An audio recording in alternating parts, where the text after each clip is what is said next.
অনেকেই একটা প্রশ্ন করেছেন, সেটি হচ্ছে টাইলস কেন উঠে যায়। টাইলস লাগানোর পর কিছুদিন যাওয়ার পর অনেকেই বলতেছেন টাইলস উঠে যাচ্ছে। সো সেটা কেন হয়, সেটার মূল কারণ কি?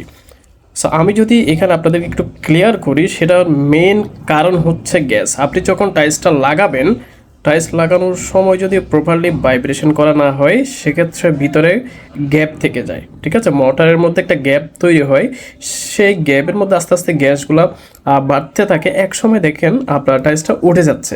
ঠিক আছে, এখন সেটার কারণে কী বলতেছেন, কেন হচ্ছে, কীভাবে হচ্ছে, টাইলস কেন উঠে যাবে? সো মূল কারণই হচ্ছে, যদি কোনো রকম ওখানে গ্যাস তৈরি হয়, কোনো রকম গ্যাপ থাকে, সেই জন্য এই প্রবলেমটি হয়।